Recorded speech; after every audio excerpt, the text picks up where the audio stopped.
아, 랩에서 수업 들으니까 너무 편하죠? 아, 근데 학생들 직접 못 보니까 좀 아쉽긴 하네요. 아쉽네. 좀 아쉬운 게 아니라 많이 아쉽네요. 그래도 뭐 어쨌든 뭐 겸사겸사 녹화도 남기고 여러분들 다시 보기도 뭐 편하게 할 수 있게 일단 비대면으로 할게요. 제가 비대면으로 하면은 뭐 수업 시작하기 전에나 아니면은 중간중간에 가끔씩 노래를 틀거든요. 그래서 요 노래는 아시는 분, 이 노래 유명하지 않아요? 이 노래 되게 유명할 텐데. 이 노래, 그쵸? 아, 당연하죠. 네, 치즈가 부른 마들렌 러비라는 노래죠. 근데 요새 좀 수업 시간에 무슨 노래를 많이 틀었냐면은 요새 날씨 좋잖아요. 좀 꽁기꽁기한 마음이 들잖아요, 여러분들. 뭐 연애 하시는 분들 연애 잘 하고 계시겠죠? 그래서 마들렌 러브 한번 틀어봤습니다. 이 치즈가 지금은 이제 한 명밖에 없지만 옛날에 마들렌 러브 부를 때만 해도 이제 잠깐만, 아 달총, 그래, 달총이랑 구름이라는 분이죠. 이분이 여자분이고 이분이 남자분인데 지금은 이제 구름이 탈퇴를 했죠. 구름이 탈퇴를 하고 뭐 프로듀서로 활동을 하고 있죠.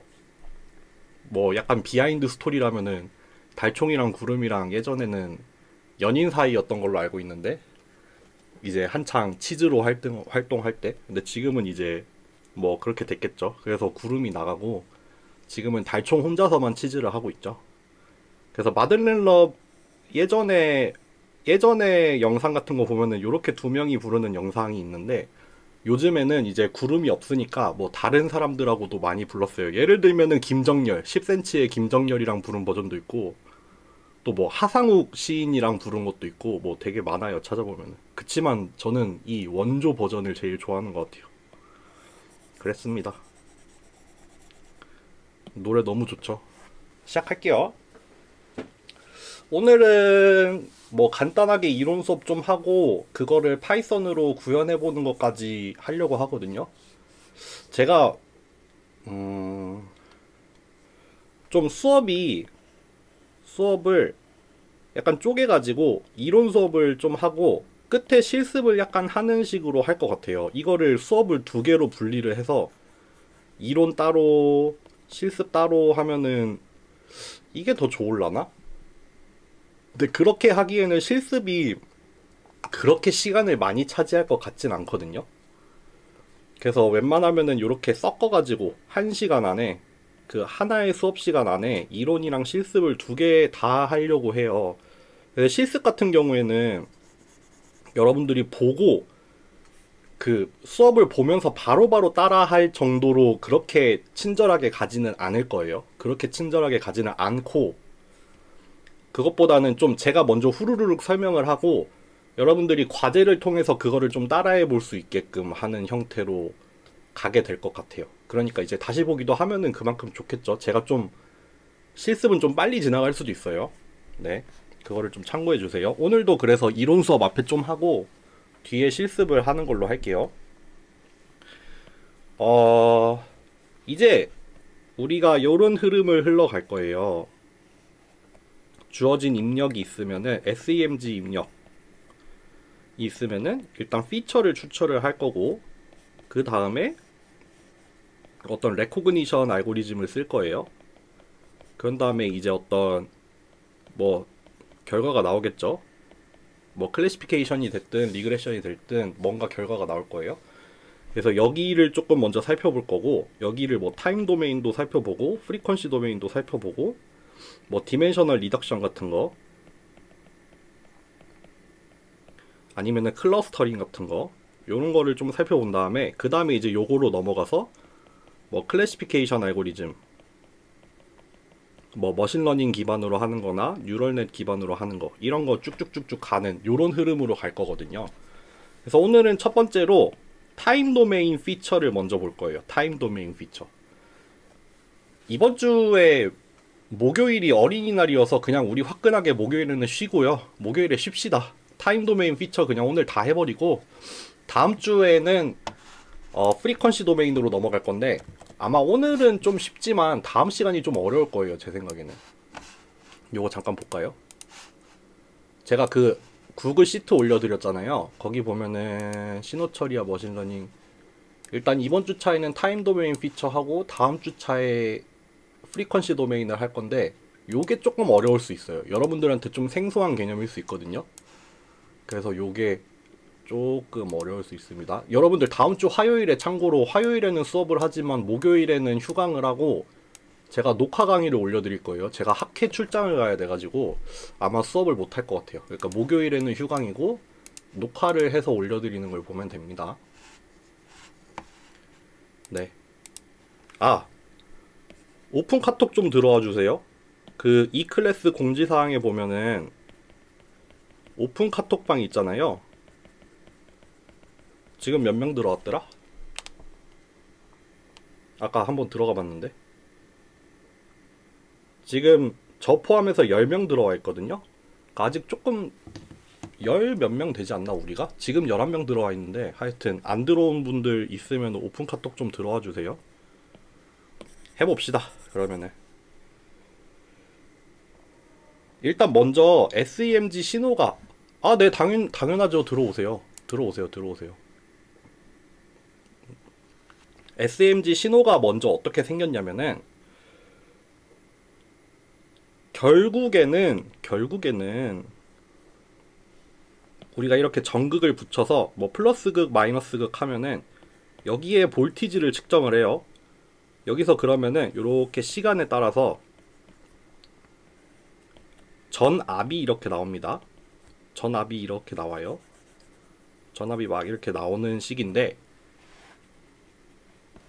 이게 뭐 샘플링이라고 그러죠. 그러니까 전압이라는 어떤 연속적인 신호가 있으면은 전압이 연속적으로 이렇게 있는데, 우리가 이거를 정해진 시간마다, 정해진 시간 스텝마다 이렇게 한 번씩 샘플링을 하죠. 전압을 한 번씩 측정을 해서 그거를 디지털 신호로 변환을 해 오는 거거든요. 그래서 예를 들면 여기를 엄청 크게 확대를 해보면은 요렇게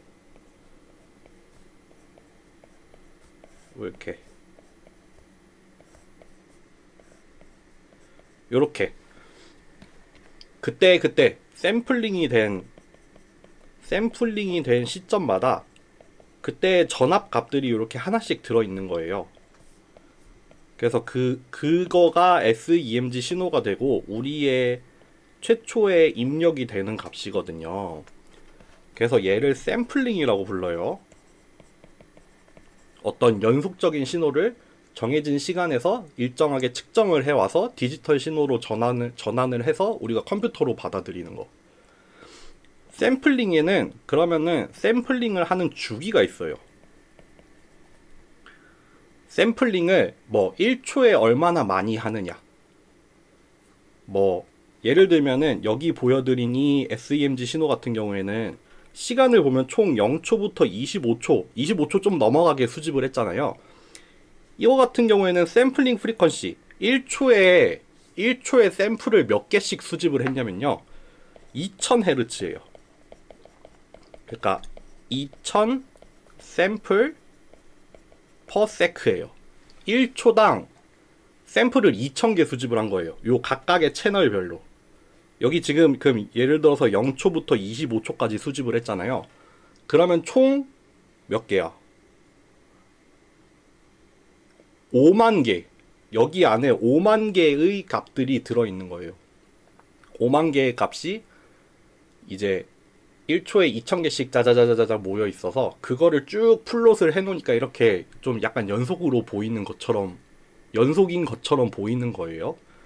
그러니까 얘도 각각의 채널별로 2kHz라고 쓸게요. 킬로면은 1000이잖아요. 그래서 얘 2kHz, 얘도 2kHz. 요거 다 전부 다 2kHz예요. 각각의 채널별로 다 2kHz로 샘플링이 된 겁니다. 그래서 샘플링 프리퀀시라고 하면은 우리가 이 신호를 수집하는 주기라고 보시면 돼요.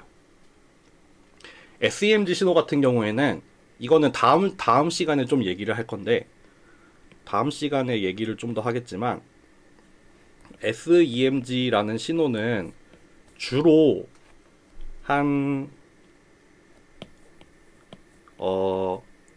500, 500은 좀 많고 한 300에서 500Hz 정도 되는 신호예요. 그러니까 뭐 SEMG라는 신호가 뭐 말하는 사람에 따라 다르지만 좀 작은 대역부터 높은 대역까지 하면 한 10Hz에서 500Hz 사이에 존재하는 신호다라고 하거든요.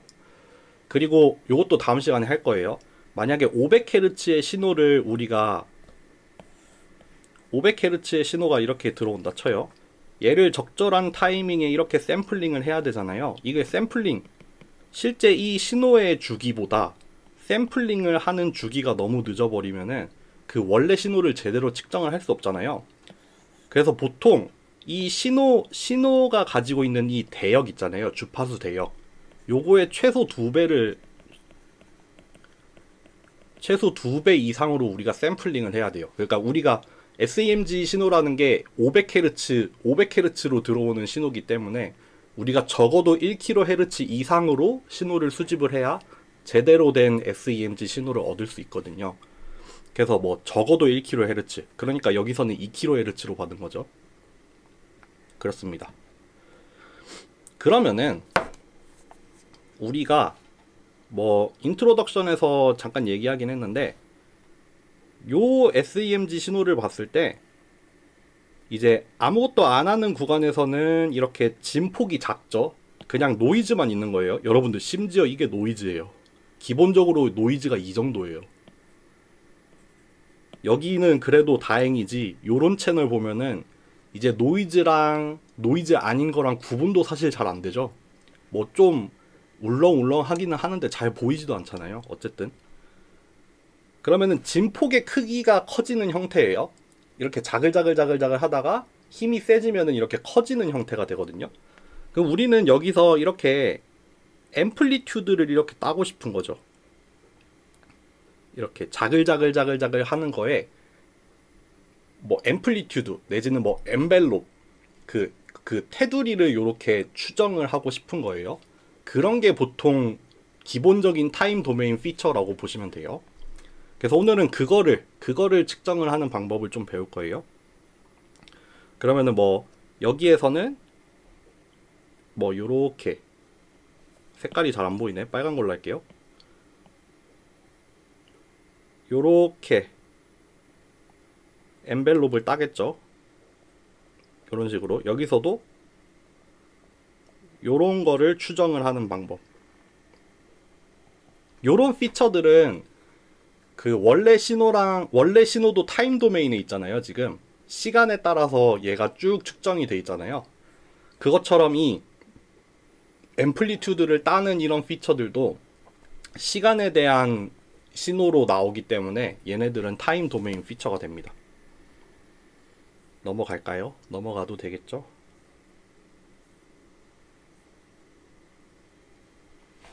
그래서 그러면은 SEMG의 시그널 앰플리튜드, 여러분들 앰플리튜드라고 하면은 이렇게 사인 함수가 이렇게 있을 때 얘를 앰플리튜드라고 하죠. 요거를 진폭을 우리가 앰플리튜드라고 불러요. 그래서 이 SEMG 신호의 앰플리튜드가 실제로는 뭘 의미를 하냐면요, 뭐 여러 가지로 해석을 하긴 하는데, 일단 첫 번째로 SEMG 신호의 앰플리튜드는 컨트랙션 포스랑 비례하는 관계에 있다. 근데 이게 정말 정확하게 비례하는 관계는 아니고 좀 러프하게 비례하는 관계예요. 그러니까 진폭이 커지면은 뭐 힘도 어느 정도 같이 커지고, 진폭이 작아지면은 힘도 작아진다. 특히 뭐 제일 잘 알려져 있는 게, 우리 지난 시간에 그런 거 배웠죠. 컨트랙션의 종류 중에서 뭐 아이소메트릭 컨트랙션, 그러니까 길이 변화가 없는 컨트랙션, 뭐 힘이 일정한 컨트랙션 아이소토닉, 아니면은 속도가 일정한 아이소키네틱 컨트랙션, 이런 거 배웠는데, 제일 많이 알려진 관계는 이 SEMG의 앰플리튜드랑 아이소메트릭일 때, 근육의 길이 변화가 없을 때, 그때 발생하는 힘의 크기가 좀 비례한다 고 알려져 있어요. 예를 들어서 요런 논문에 있는 그림을 하나 가져왔어요. 여기 컨트랙션의 종류가 몇 개가 있죠. 아이소메트릭 컨트랙션이 있고 길이 변화 없는 거예요. 여기 이센트릭 컨트랙션, 이거는 힘의 방향이랑 수축하는 방향이랑, 그러니까 길이 변화의 방향이랑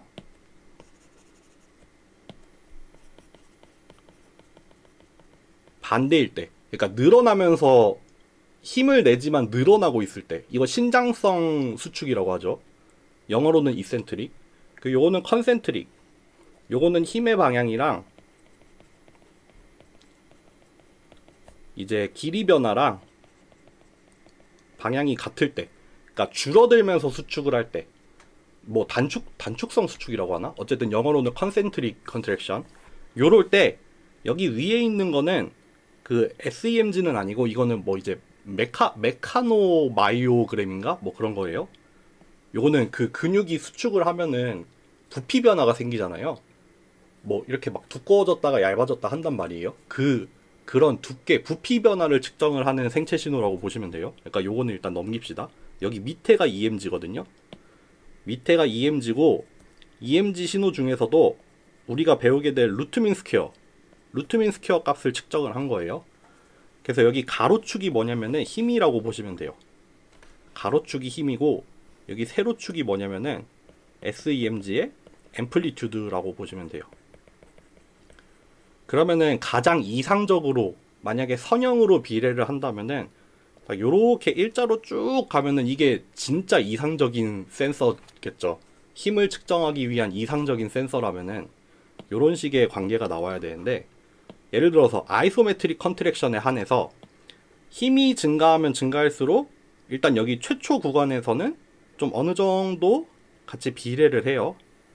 그러다가 이제 힘이 한 50% 넘어가면은, 내가 낼 수 있는 힘의 50% 정도라고 보시면 돼요. 50% 넘어가면서 조금 그 기울기가 살짝 바뀌죠. 그러니까 기존에 있는 그런 관계가 살짝 바뀌면서 이제 힘의 크기는 증가하지만 신호의 크기는 더 이상 증가하지 못하는 그런 현상이 여기서 약간 나타나죠. 근데 여러분들, 이거는 이렇게 그려놓은 거는 그냥 통계적인 값이에요. 통계적인 값. 지금 봐도 에러 바가 있잖아요. 여기 에러 바가 이렇게 같이 나와 있잖아요. 이거 실제 신호로 찍으면은 여기 난리 났을 거예요. 아마 막 이렇게 막 분포가 장난이 아니었을 거예요. 그래서 평균적으로 저런 좀 회귀 분석을 했겠죠. 리그레션을 해가지고 얻어낸 커브가 저 정도지, 직접적으로 사용하기는 좀 어렵다고 보시면 됩니다. 어찌됐든 좀 선형으로 비례를 하죠. 뭐 컨센트릭 컨트랙션에서도 요거는 아이소메트릭만큼 선형은 아니지만 어쨌든 대체로 비례하죠. 같이 커지는 관계는 맞아요. 같이 커지는 관계는 맞는데 조금 선형성은 깨지는 뭐 그런 거고, 이센트릭 같은 경우에는 뭐 SEMG 신호의 크기가 별로 많이 바뀌지가 않았다. 뭐 그렇게 보시면 됩니다. 어쨌든 요런 논문들이 되게 많아요. 되게 많아요. 그리고 뭐 측정하는 관절도 되게 여러 개가 있잖아요. 뭐 리스트에서 측정을 해봤을 때 뭐 EMG와 힘의 관계, 뭐 팔꿈치에서 측정을 했을 때 EMG와 힘의 관계, 뭐 고관절에서 측정했을 때, 뭐 무릎에서 측정했을 때, 이런 식으로 그렇게 레포트가 되어 있는 논문들이 엄청 많거든요. 근데 뭐 결국 여러 가지 연구에서 그냥 좀 러프하게 받아들여지는 거는 요런 관계인 것 같아요. 그러니까 힘의 크기랑 좀 비례한다. 네. 뿐만 아니라 저기 밑에서 잠깐 나오긴 했는데 MVC라는 개념이 있어요. MVC를 줄여서 말한 건데 맥시멈 발룬터리 컨트랙션.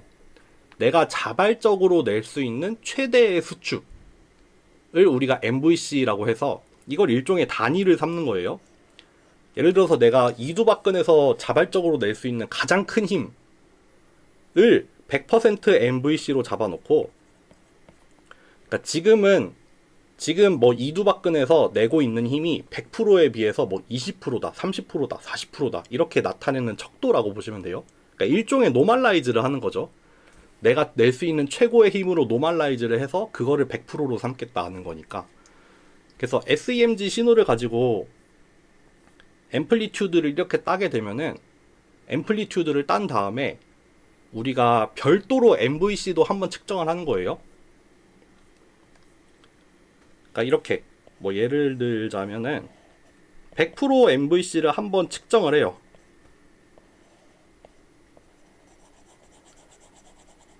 (100% MVC를 한번 측정을 해서 여기에 크기를 100%로 잡고 이제 실제 신호 수집에 들어가서는 우리가 이렇게 측정이 막 될 거잖아요. 이렇게 측정이 됐을 때 얘를 여기로 노멀라이즈를 하는 거죠. 여기서 정한 값으로. 그러니까 데이터를 수집하기 전에 한번 좀 사전 세션을 한번 갖는 거예요. 그래서 우리가 측정하려는 근육의 100% MVC를 한번 측정을 하고 그때 근전도도 같이 수집을 해서 걔를 노멀라이즈 하는 값으로 삼아서 걔를 이제 100%로 잡아놓고 이제 이렇게 필터링이 된 결과를 이제 0에서 100% 사이의 값으로 따지는 거가 되겠죠. 그래서 SEMG로부터 앰플리튜드를 추정을 하면은 그거를 힘이라고 가정을 하기도 하고 노멀라이즈를 적절히 잘 하면은 MVC 값으로 환원을 하기도 하고 그래요. 또 그냥 MVC 아니어도 그냥 적당히 노멀라이즈를 해서 이거 지금 해당 근육의 액티베이션 레벨이다. 그래서 그냥 0에서 1 사이의 어떤 실수로 그냥 따지기도 하고 그러거든요. 그러니까 그런 식으로 결국에는 그거예요. 러프하게 비례한다. 뭐 그게 힘이 됐든 아니면은 이 근육이 낼 수 있는 최대 힘이 됐든 아니면은 뭐 이 근육이 최대로 활성화될 수 있는 어떤 레벨이 됐든 간에 적당히 앰플리튜드를 따서 얘가 얼마만큼 활성화되어 있는지 얼마만큼 힘을 내고 있는지를 알아내겠다 라고 보시면 됩니다. 네. 좀 이해가 되시나요? 넘어가도 될까요? 넘어가 볼까요? 그래서 이제는 대표적으로 세 가지를 볼 건데 두 가지는 뭐냐면은 앰플리튜드를 추정을 하려는 거고 한 가지는 뭐냐면은 이제 프리퀀시를 추정을 하려는 거예요. 둘 다 타임 도메인에서 하나는 크기를 추정을 두 개는 크기를 추정을 하는 거고 하나는 이제 얼마나 그 주기가 빠른지를 추정을 하려는 그런 값들을 볼 건데 가기 전에 몇 가지 약속을 할게요. 약속을 할 건데 먼저 SEMG에 로우 시그널 있잖아요. 얘를 우리는 요렇게 쌓아둡시다. 요렇게 쌓아둬서 예를 들자면 여기 앞에 그림에서는 5만 개 각 채널별로 한 5만 개의 샘플이 총 6개가 들어있는 거잖아요. 그러니까 25초 동안 수집을 했기 때문에 한 5만 개가 될 거고 지금 6채널이기 때문에 6차원이 될 거란 말이에요. 걔를 행렬 하나에다가 쌓을 거예요. 행렬 하나에 쌓는데 어떻게 쌓을 거냐면은 n by d라고 할게요. n by d. 이때 n은 샘플의 개수, d는 그러니까 SEMG의 차원 내지는 채널이라고 보시면 돼요. 그러니까 아까 저거 같은 경우에는 5만 바이 6으로 쌓겠다 이거예요. 그래서 여기 첫 번째 줄에 들어가는 값을 뭘 할 거냐면은 첫 번째로 수집이 된 6개의 신호가 이렇게 뿅뿅뿅 들어가 있을 거예요. 또 두 번째 줄에는 두 번째로 수집이 된 값, 세 번째 줄에는 세 번째로 수집이 된 값, 이렇게 차례대로 해서 이렇게 넣어 놓을게요. 그래서 어떤 줄을 뽑아내면은 그거는 그 시점에서 수집이 된 모든 채널의 신호가 들어있을 거고, 어떤 열을 하나 뽑아내면은 그거는 그 채널에서 나왔던 그 채널에서 수집이 된 모든 신호가 얻어지는 거가 되겠죠. 네. 그래서 X라고 해서 X를 우리가 로우 시그널, 원 신호, 아직 뭐 필터링 하지 않은 원래 신호, 그리고 Z를 이제 필터를 친, 그러니까 피처가 추출이 된, 그러니까 X도 그렇고 Z도 그렇고 둘 다 M by D라고 보시면 돼요. 그러니까 지금 같은 경우에는 그 각각의 채널에다가 독립적으로 적용을 하거든요. 그러니까 첫 번째 채널에 대해서는 첫 번째 채널끼리만 필터링을 하고, 두 번째 채널은 두 번째 채널끼리만 필터링을 해서 그 총 전체 샘플에 대해서 다 필터링이 이루어진단 말이에요. 그래서 얘랑 뭐 인풋이나 아웃풋이나 둘 다 같은 디멘션이라고 보면 됩니다. 그래서 D, 저는 이런 식의 노테이션을 좋아해요. 이렇게 뭐 이건 디멘션이기 때문에 D라고 한 거고, 그래서 D번째 채널을 나타낼 때는 스몰 d를 쓰고, 총 이 D는 1부터 라지 D까지.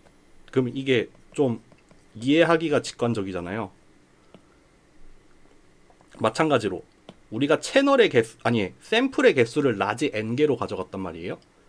그러니까 그러면은 임의의 중간에 n번째 샘플이라고 할 때는 스몰 n을 사용을 하고, 이 스몰 n은 1부터 라지 n까지 달라지는 그런 약속입니다. 약속. 이렇게 노테이션을 이렇게 사용을 하겠다.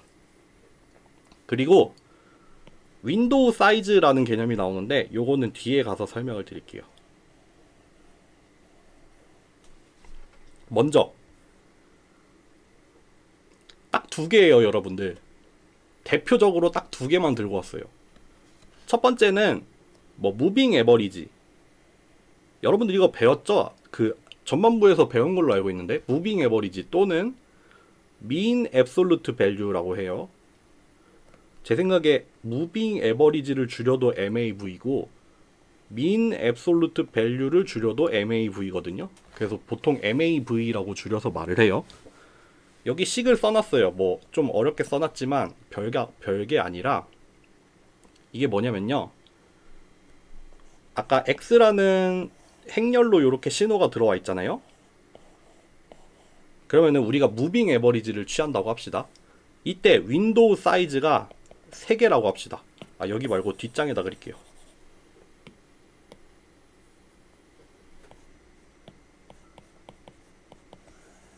요렇게 1개, 2개, 3개, 4개, 5개, 6개 뭐 이렇게 쭉쭉쭉 나가겠죠? 이때 무빙 에버리지를 구할 건데 윈도우 크기를 3으로 가져갈게요. 이게 샘플 단위니까 n을 쓴 거고, 윈도우이기 때문에 w를 달아놓은 거예요.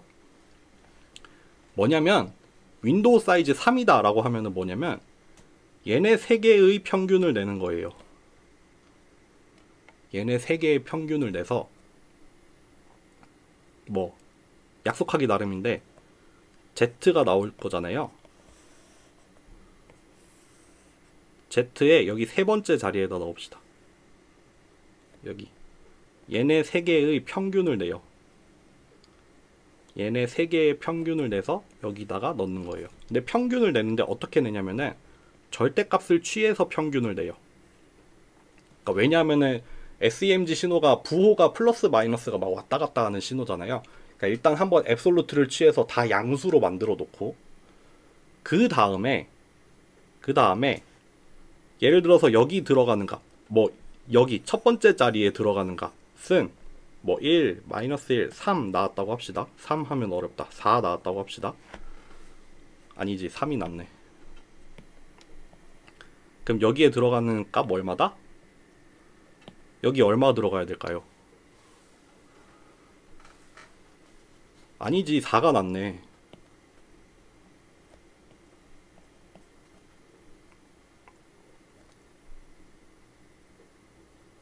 여기에 그러면 얼마가 들어가냐면은 여기에 2가 들어갑니다. 2. 그쵸, 2. 얘네들의 평균. 얘네들의 절대값의 평균이 여기 들어가고, 또 여기에 절대값의 평균이 여기 들어가고, 또 여기에 절대값의 평균이 여기 들어가고, 요렇게 첫 번째를 구하면 그렇게 돼요. 그 다음에 두 번째, 여기를 구할 땐 또 어디를 구해요? 여기 두 번째 샘플부터 네 번째 샘플까지 요거 세 개의 평균, 요거 세 개를 평균을 내서 여기다가 넣으면 돼요. 또 그 다음은 또 이제 얘네 세 개의 평균을 내면 되죠. 그거예요. 그거 써놓은 거예요. 그거를 수식으로 어렵게 써놓으면 이거예요. 예를 들어서 아웃풋 신호, 초기 두 개 값은 우리 약속하기 나름인데, 저 같은 경우에는 어떻게 하냐면요, 초기 두 개는 어떻게 하냐면, 아이고 왜 이래,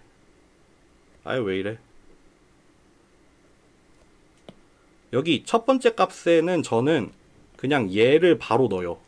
절대값 취해서 그냥 바로 넣고, 여기 두 번째 같은 경우에는 요거 두 개를 평균을 내서 요렇게 넣어요. 그러니까 이거 이따가 파이썬으로 구현을 할 때 보여드릴 건데, 일단 윈도우 사이즈보다 커지면은, 윈도우 사이즈보다 큰 자리에서는 그냥 그 전에 뭐 몇 개만 뽑아가지고 하면 되잖아요. 그러니까 예를 들어서 뭐 다섯 번째 거를 한다라고 하면은 다섯 번째부터 그 최근 세 개를 가지고 평균을 내면 되잖아요.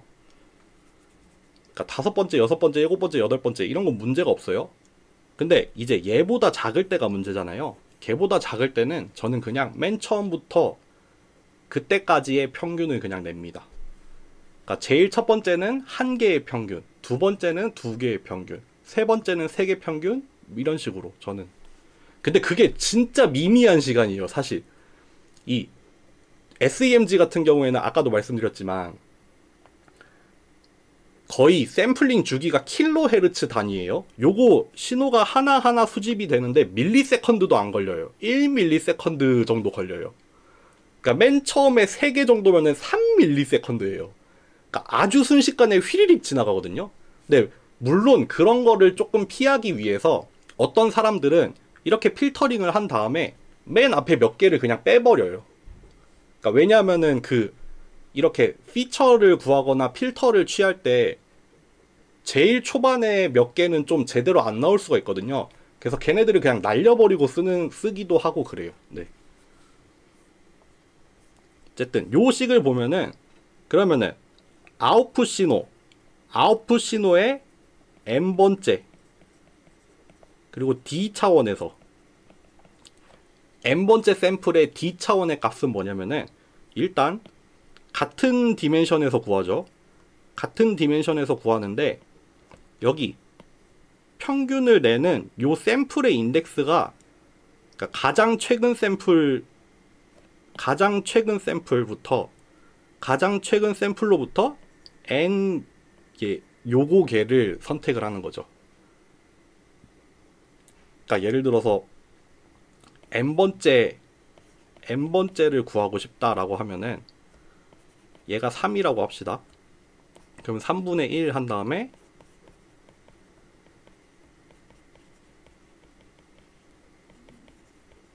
요렇게 되는 거죠. 이렇게 지금 가장 최근 신호를 기준으로 해서 가장 최근에 들어온 3개, 가장 최근에 들어온 NW개의 샘플을 가지고 우리가 평균을 취하겠다 이거죠. 아, 여기 절대값 취해야 되죠. 요렇게 구하겠다는 거예요. 그거를 요렇게 그냥 썸메이션으로 나타낸 거예요. 여기 맨 위가 뭐냐면은 현재 샘플이고, 여기 밑에 들어간 출발점이 어디냐면은 현재를 기준으로 NW만큼 뒤에 있는 샘플부터, 그러니까 NW만큼 뒤에 있는 샘플부터 지금 샘플까지를 다 더해서 평균을 내달라 라고 써 있는 거예요. 그러니까 아까 설명했던 요겁니다. 요거 되게 쉽게 구현할 수 있겠죠. 이거 별로 안 어려워요. 마찬가지로 루트민 스퀘어라고 줄여서 RMS라고 부르는데, 이것도 역시 윈도우를 잡아요. 윈도우를 잡는데, 그러니까 여기 요 썸메이션이 똑같이 생겼죠. 그러니까 가장 최근 NW계의 샘플을 이용을 해요. 가장 최근에 들어온 NW계의 샘플을 이용을 하는데, 말 그대로 루트 민 스퀘어예요. 제곱을 해서 제곱을 한 것들의 평균을 내요. 제곱을 한 거에 평균을 내고 그 다음에 다시 루트를 씌워요.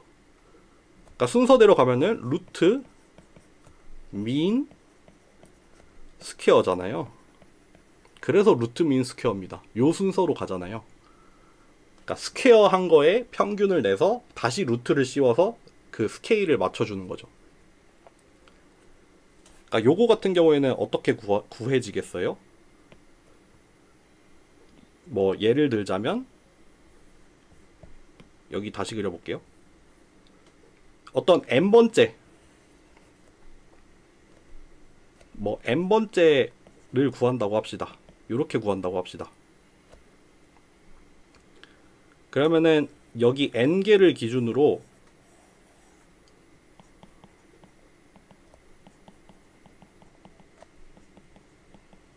이렇게 3개가 있다라고 하면은 여기에 있는 값들을 다 제곱을 해요.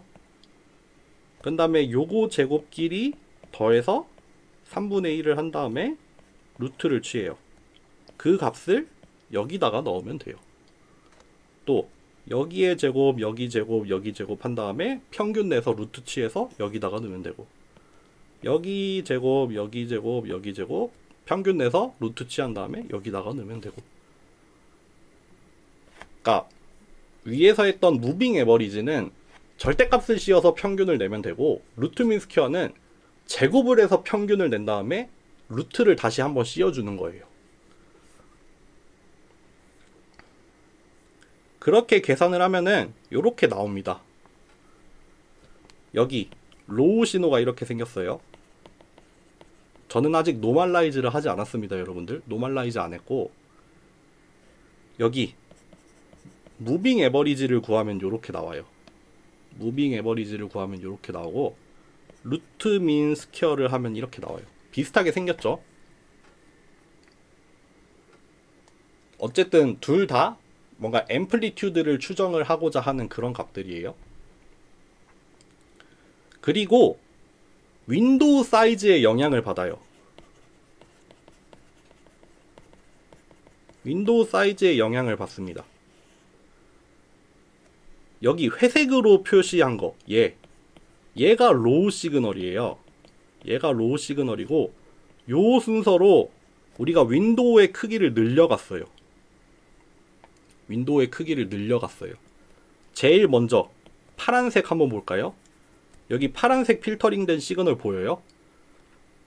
막 찌글찌글 하는 거 아직 어느 정도 같이 따라가고 있죠.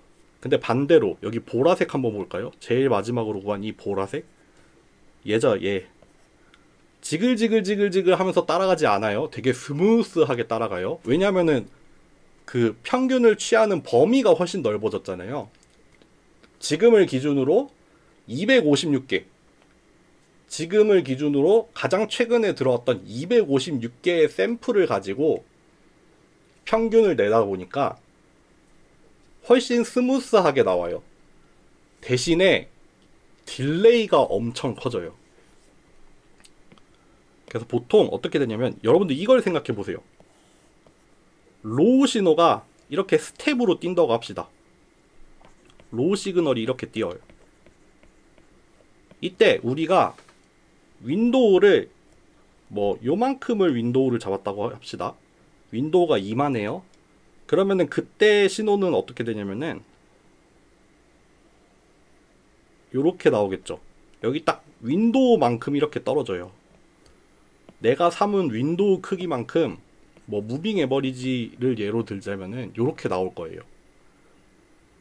이해되세요? 만약에 로우 시그널이 저렇게 스텝으로 딱 띄었을 때 무빙 에버리지를 구하면 요렇게 나와요. 내 윈도우 사이즈만큼의 딜레이가 보여요. 그러니까 윈도우 사이즈가 만약에 커진다라고 하면은 이렇게 되겠죠. 윈도우 사이즈가 커지면 커질수록 딜레이가 커져요. 그러니까 윈도우 사이즈가 커지면은 시그널에 딜레이가 생깁니다. 대신에 스무스해져요. 반대로 윈도우 사이즈가 작으면은 딜레이는 줄어들어요. 대신에 뭐라고 하면 좋을까? 좀 반응성이 좋아져요. 대신에 변화도 커요. 민감하다고 해야 되죠.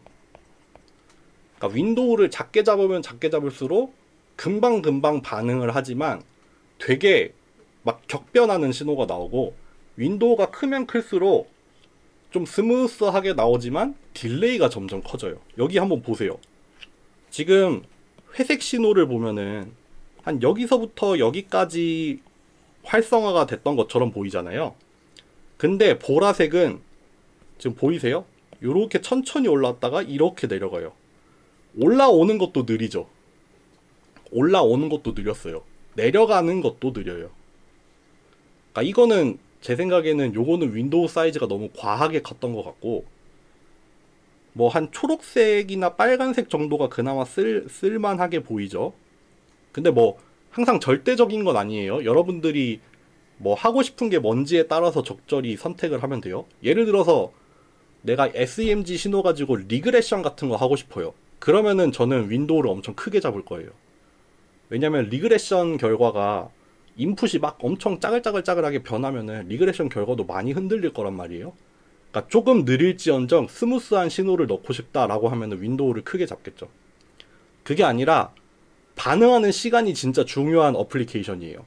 그러면은 조금 변화가 크더라도 윈도우를 좀 짧게 가져가겠죠. 그런 일들이 일어납니다. 네, 여기까지 이해되시나요? 이해 안 된 거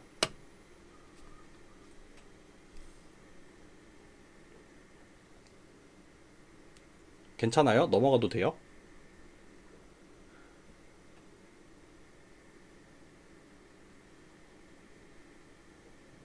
별로 안 어렵죠? 오늘은 별로 어려운 거 없어요. 그냥 뭐 윈도우 잡아서 그냥 그거 구한다가 다예요.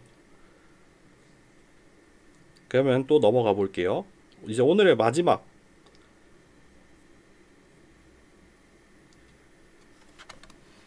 이거는 좀 러프하지만 우리가 프리퀀시를 추정을 하기도 해요. 프리퀀시를 어떻게 추정을 하냐면은 얘도 역시 윈도우를 잡아요. 윈도우를 잡아서 뭘 세냐면요, 이렇게 막 변했다 쳐요. 예를 들어서 여기를 기준으로 구한다고 합시다. 여기를 기준으로 윈도우를 이만큼 잡는다고 합시다. 이때 윈도우 안에서 부호 변화를 세요.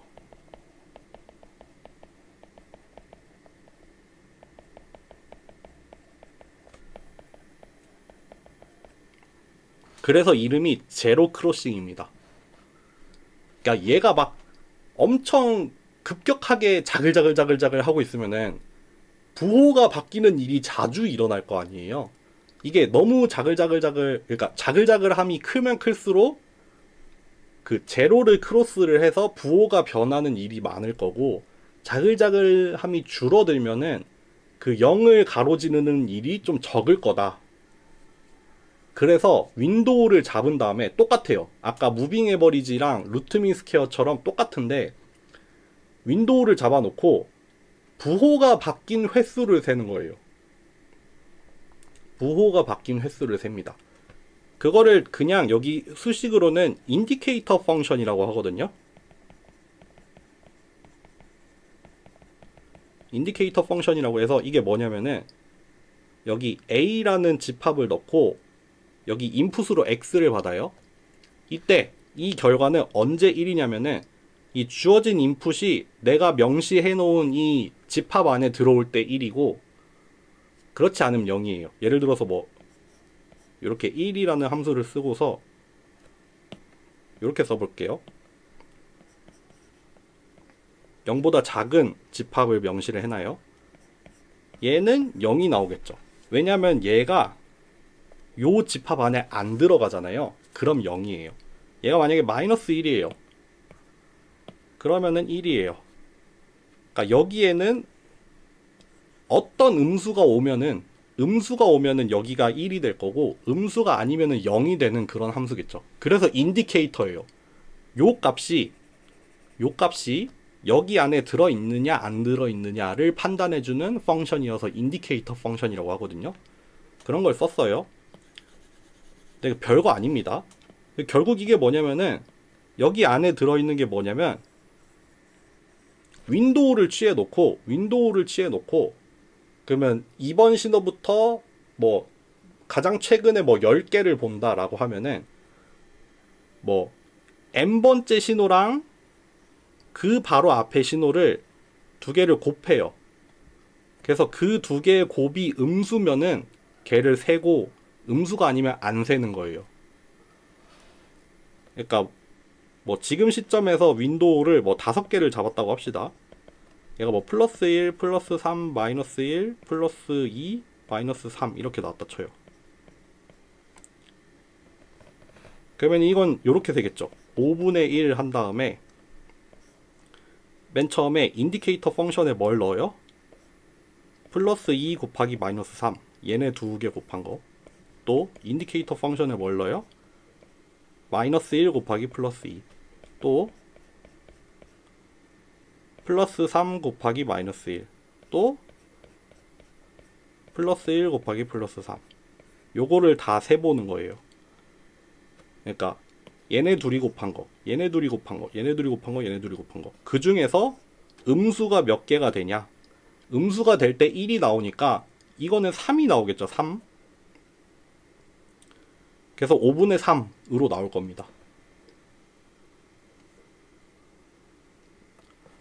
그렇게 해서 인디케이터 펑션을 사용을 해서 부호 변화가 몇 번 일어났는지 세는 거예요. 아, 이거 지우지 말 걸 그랬나? 이거 그러면 따지고 보면은 이거를 NW가 아니라 NW-1로 하는 게 나을 것 같죠? 아니지. 여기 이 썸메이션에 의하면은 NW가 맞겠다. 여기서 오히려 하나를 더 봤어야 되죠. 5개라고 하면은. 네. 그렇게 해서 요거 하나 더 봐가지고 뭐 계산을 하면 됩니다.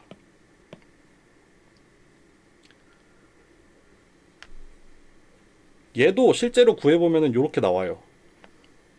여기 처음에 윈도우 개수 잡아놓은 거, 그것 때문에 여기 맨 처음에 좀 따라가는 거고, 그 다음부터는 뭐 변화의 폭이 그렇게 크진 않은데, 요런 구간, 예를 들어 여기도 약간 활성화가 있는 것 같죠? 그리고 여기까지도 활성화가 있어 보이죠?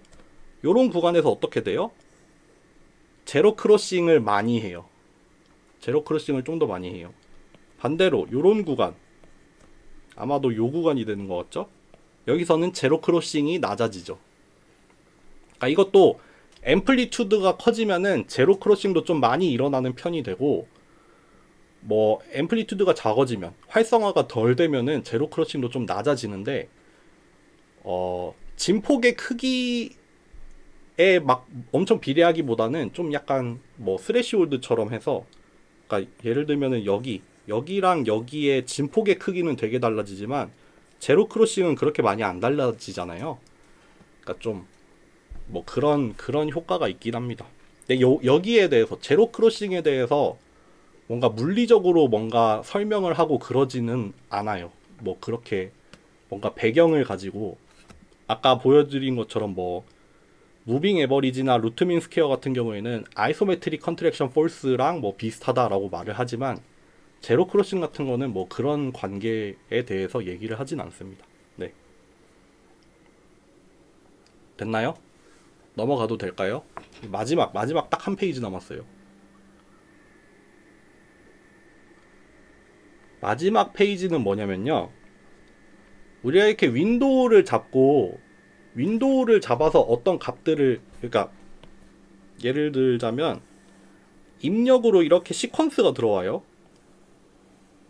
입력 값으로 이렇게 시퀀스들이 들어오는데, 요렇게 여기서 윈도우를 한번 잡고 또 여기서 윈도우를 잡아서 또 구하고 또 여기서 잡아서 구하고 이런 식으로 윈도우를 잡은 다음에 걔를 이렇게 같이 앞으로 진행을 하면서 요 방향으로 같이 진행을 하면서 어떤 결과값들을 여기에다가 이렇게 차곡차곡 쌓아 나가잖아요. 그러니까 여기서 하나 구하고 여기서 하나 구하고 여기서 하나 구하고 이런 식의 방법을 우리가 뭐라고 부르냐면은 슬라이딩 윈도우라고 불러요. 윈도우를 잡아놓고 같이 쭉 이끌고 가면서 계산을 하니까 얘를 슬라이딩 윈도우라고 부르는데, 우리가 앞에서는 윈도우 사이즈만 얘기를 했어요. 윈도우 사이즈. 윈도우 사이즈는 단위가 샘플이 될 수도 있고 시간이 될 수도 있어요. 요거는 뭐 샘플링 프리퀀시에 대해서 정해지겠죠. 어차피 두 개가 같은 의미가 됩니다. 근데 그거 말고 하나가 더 있어요. 인터벌을 결정을 할 수도 있어요. 인터벌. 인터벌이 뭐냐면은 지금까지 우리는 인터벌이 1자리인 것만 봤어요. 왜냐면은 예를 들어서 윈도우 사이즈가 3이라고 하고 인터벌을 1로 가져갑시다. 그러면은 맨 처음에 여기서 맨 처음에 하죠. 그 다음에 어디서 했냐면은 여기서 했어요. 인터벌이 1이라서. 근데 인터벌이 1이 아니라 예를 들어서 2가 된다라고 하면은 그 다음에 어디를 재냐면요, 요렇게 재요. 두 칸 띄어서. 그러니까 윈도우 크기는 3인데 인터벌을 둬서 그 바로 다음 칸으로 이동하는 게 아니라 인터벌만큼 띄어서 갈 수도 있어요. 그래서 심지어는 내가 윈도우 사이즈랑 인터벌을 동일하게 가져가면은 처음에는 여기 3개 구하잖아요. 그 다음에는 여기 3개를 구해요. 하나도 안 겹치게 갈 수도 있어요. 그러니까 딱 여기 맨 첫 번째 자리에서 구하고 이렇게 조금 이동하는 게 아니라 그만큼 이렇게 이동을 할 수도 있어요. 요거 이해가 되시나요? 요거 과제로 낼 것 같은데 여러분들 이해하셔야 돼요. 인터벌이라는 개념도 있습니다. 그래서 윈도우 크기는 윈도우 크기대로 결정을 할 수 있고 그거를 얼마만큼 띄어가면서 할지도 우리가 명시를 할 수가 있어야 돼요. 인터벌이 왜 중요하냐면요. 인터벌이 왜 중요하냐면은 EMG 같은 경우에는 지금 이 신호가 2kHz로 들어왔어요. 2kHz로 들어왔어요. 그러니까 샘플 하나 수집되는데 0.5ms가 걸려요. 샘플이 한 번 들어올 때마다 0.5ms란 말이에요. 근데 슬라이딩 윈도우를 한 칸씩 이동을 시켜요. 그러면 내가 이번 샘플에서 윈도우 치에서 계산한 다음에 피처도 추출을 하고 그 피처 추출한 다음에 뭐 뉴럴 네트워크 돌려서 디시전 내려요. 그거를 0.5ms 안에 해야 된다는 뜻이잖아요. 왜냐면 그 다음 샘플이 또 언제 들어오냐면은 0.5ms만 지나면 또 들어와요. 그러니까 다음 샘플 들어오기 전에 한 바퀴를 다 돌려야 된단 말이에요. 물론 뭐 병렬 해가지고 처리할 수도 있지만 그런 건 좀 제쳐두고 인터벌을 둬야 되는 이유는 제일 중요한 건 제 생각엔 EMG에서는 이런 일이 일어나요. 샘플링이 훨씬 빨라요. 샘플링이 kHz 단위로 들어오기 때문에 우리가 모든 시그널 프로세스를 맞춰서 디시전까지 내려줘야 되는 거를 인터벌을 둬서 확보를 해야 돼요. 그러니까 내가 지금 처리하는 거 뭐 피처 추출하고 디시전까지 내리는 게 뭐 한 5ms 정도 걸려. 그러면은 인터벌을 5ms 정도 두는 게 좋겠죠.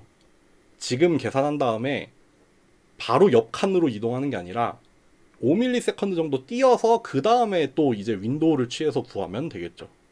그래서 인터벌이 그런 역할을 합니다, 여러분들. 무슨 뭐 뉴럴넷 뭐 소프트 벡터 머신이 됐든 뉴럴넷이 됐든 디시전을 kHz 단위로 내기는 어려울 거예요. 아무리 빨라도 한 몇백 헤르츠까지는 되겠죠. 모르겠어요. 나 몇백 헤르츠까지는 안 해봤는데 한 100헤르츠 정도는 해봤어요. 100헤르츠 언저리까지는 해봤는데 kHz 단위로 디시전은 못 내려요. 아직 그렇게 내릴 필요도 없어요, 사실. 네. 그렇습니다. 그러면은 실습을 한번 해볼까요? 아이고 목이 마르다. 노래나 한번 듣고 실습할까요? 그럼 지금 구름은 무슨 일을 하고 있나? 어제 이거 다른 수업에서도 이 노래 들려줬는데. 노래 하나만 듣고 옵시다.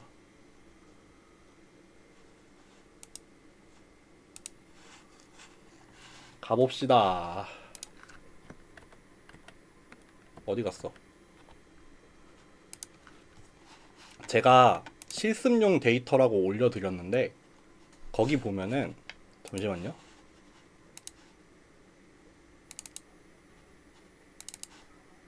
이렇게 데이터가 이렇게 26개가 들어있잖아요. 여기 리드미가 제가 같이 올려드렸나? 기억이 안 나는데 여기 1번부터 13번까지가 다 서로 다른 동작이에요. 그리고 14번부터 26번까지가 이제 1번부터 13번까지 했던 그 동작들을 다시 반복을 하는데 조금 뭐 다르게 수집을 한 거예요. 그래서 여기 들어있는 SEMG 신호 같은 경우에는 절단 환자분의 신호입니다. 그 팔 절단된 분, 근데 뭐 팔이 완전히 절단된 분은 아니고 여기 엄지랑 검지가 절단이 된 환자분이 있었거든요. 그분한테 측정을 한 EMG 신호라고 보시면 돼요. 이거 가지고 좀 앞으로 뭐랄까 실습을 좀 해볼까 하거든요. 일단 좀 붙여 넣을게요. 이거 뭐냐면은 저는 여기 데이터 폴더에다가 넣어놨거든요. 데이터 폴더 안에 들어있는 CSV 파일을 다 불러와서 그 중에 첫 번째 파일을 이렇게 데이터에다가 저장을 할 거예요. 그래서 그 데이터 열어보시면 알겠지만 맨 첫 줄에는 그거 들어가 있어요. 헤더로 뭐 들어가 있고, 그래서 첫 줄 빼고 첫 줄 뺀 다음에 첫 번째 컬럼은 시간이에요. 첫 번째 컬럼은 시간이고 이제 두 번째부터 이제 6개의 컬럼이 이제 SEMG 신호인데 단위가 볼트거든요. 단위가 볼트여서 저는 1000을 곱한 다음에 얘를 미리볼트로 기본적으로 바꿔서 다루겠습니다. 그래서 그렇게 불러온 로우 신호를 총 6개거든요. 그거를 다 플롯을 한번 해볼게요. 그럼 요렇게 생겼어요. 여기가 첫 번째 채널, 두 번째 채널, 세 번째, 네 번째, 다섯 번째, 여섯 번째 요렇게 생겼고 지금 같은 동작을 하나, 둘, 셋, 넷, 다섯, 여섯, 7번 정도 반복을 하는 것 같죠? 7번 정도 뭔가를 반복을 해서 지금 이렇게 출렁출렁 하는 게 7개가 나온 것 같아요. 근데 같은 동작이지만 지금 보이시죠? 이래요. SEMG 신호가 이래요. 지금 같은 동작을 반복을 하는데도 이렇습니다. 그래서 뭐 차차 뭐 다른 얘기는 차차 해봅시다. 그래서 먼저 무빙 에버리지를 만들어 볼게요. 저는 컴퓨트 무빙 에버리지라는 표현을 쓸 거예요. 인풋이랑 윈도우를 가지고 올게요. 인풋이랑 윈도우를 가져와서 일단 인풋으로는 절대값을 먼저 취하고 시작을 할게요. 이거 포문 안에서 매번 절대값 취할 필요 없이 맨 처음에 한번 절대값 취해 놓고 그 다음에 그냥 더하기만 하면은 그게 훨씬 빠르겠죠. 그리고 nd라고 해서 우리 강의 자료랑 똑같이 노테이션을 맞추겠습니다. 그리고 아웃풋 값을 미리 만들어 놓을게요. 그래서 일단 요거부터 만들어 볼까요? 윈도우 크기부터 시작해서 이제 n까지.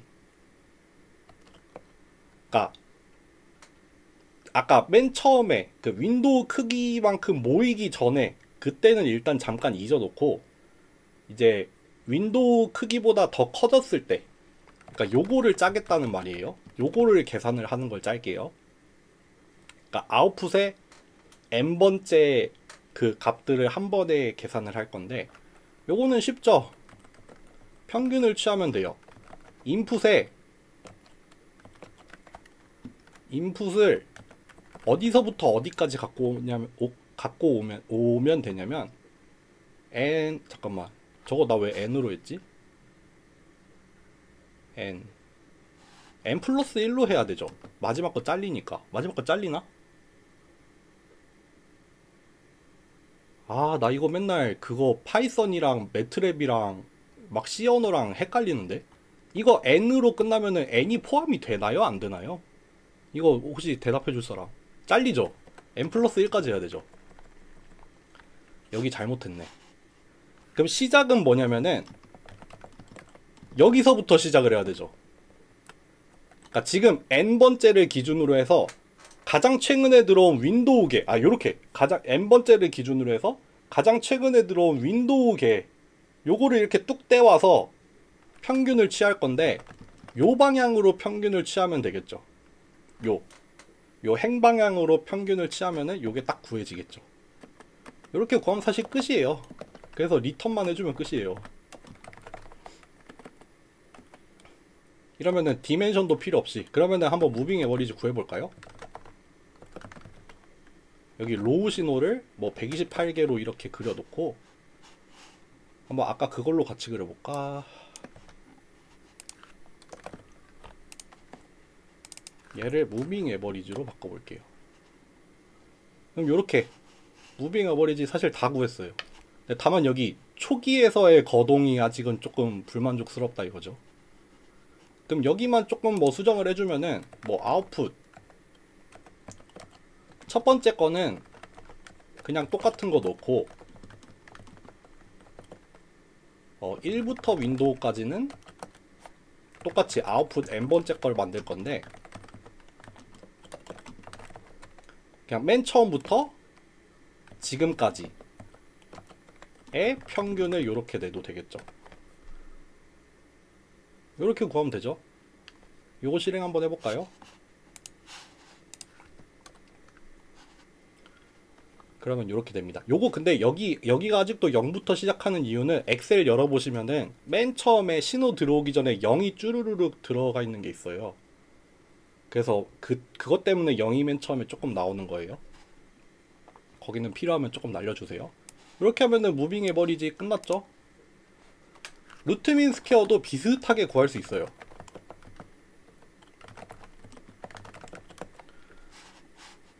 내가 어떻게 짜놨나 보자. 인풋을 먼저 제곱을 다 해주고, 제곱해주고 이거 그대로 갖고 오면 되겠네. 인풋 제곱해주고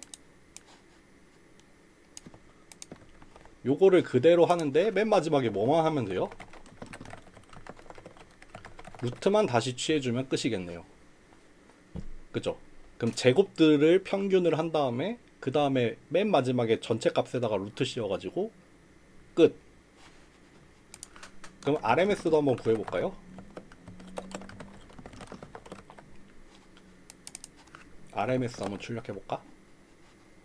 이렇게 잘 나옵니다. 네. 여기다가는 뭘 그려놨나? 우리도 저렇게 한번 그려봅시다. 그냥 채널별로 나누지 말고 그냥 한 그림에다가 6개 채널 다 그리면은 이렇게 나옵니다. 그래서 로우 신호가 이렇게 생겼어요. 로우 신호에다가 절대값 한번 취해볼까요? 요렇게 생겼어요. 근데 이제 앰플리튜드를 따서 이렇게 무빙 에버리지랑 루트민 스퀘어를 이렇게 구했습니다. 한번 윈도우를 키워볼게요. 한 1024로 한번 늘려봅시다. 그럼 이렇게 스무스해지죠. 짜글짜글 하는 게 없어지죠. 그게 아니라 이거를 엄청 작게 가져가면은 뭐 거의 이건 취하나 마나가 되는 거죠. 물론 확대해보면은 조금 무빙 에버리지 일어났겠지만, 이렇게 윈도우에 영향을 받습니다. 여기에다가 그것도 그렸는데 이것도 한번 해볼게요. 우리가 윈도우를 뭐 16개, 32개 이렇게 2배씩 증가를 한번 시켜볼게요. 2배씩 증가를 시키면서 일단 그림을 하나 그려놓고 요거 딱 첫 번째 채널만 볼게요. 그래서 로우 시그널을 하나 회색으로 그려놓고 이제 윈도우의 사이즈를 이렇게 달리 해가면서 뭐 무빙 에버리지를 구해볼게요. 무빙 에버리지 구한 다음에 걔를 여기에다가 플롯을 해볼게요. 그 다음에 그 중에서 딱 일부 시간만 이렇게 잘라서 보겠습니다. 그러면은 아까 강의 자료에 넣었던 그 그림이에요. 원래 로우 시그널은 이렇게 회색인데 이제 윈도우 사이즈를 달리 해가면서 무빙 에버리지가 이렇게 달라져요. 루트민 스퀘어도 마찬가지겠죠. 루트민 스퀘어도 이렇게 일어납니다. 네, 그러니까 윈도우 사이즈의 효과를 여기서 볼 수 있겠죠. 마지막으로 제로 크로싱 한번 해볼까요? 제로 크로싱. 제로 크로싱도 비슷해요. 비슷한데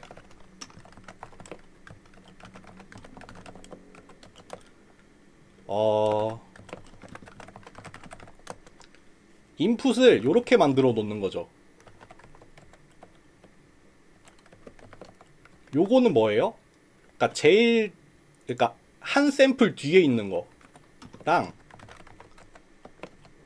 요렇게, 그러면은 이게 그 한 칸 엇갈려서 서로 곱하는 거잖아요. 그러니까 여기 앞에 있는 거는 맨 처음부터 맨 마지막에서 첫 번째 거까지, 그 뒤에 곱해지는 거는 그거보다 한 칸 다음에 있는 거, 그거 두 개를 곱한 다음에 얘가 0보다 작냐라고 물어보면 되죠. 그러면 이제 남은 건 뭘 하면 돼요? 윈도우 잡아서 요거 평균만 내면 돼요. 그러니까 아까 했던 거 그대로 가지고 오면 되죠. 여기까지죠. 이렇게 해서 리턴으로 아웃풋만 주면 됩니다. 그래서 제로 크로싱도 한번 구해볼까요? 요거 한번 가져가 볼까? 요거 그냥 다 가지고 올게요.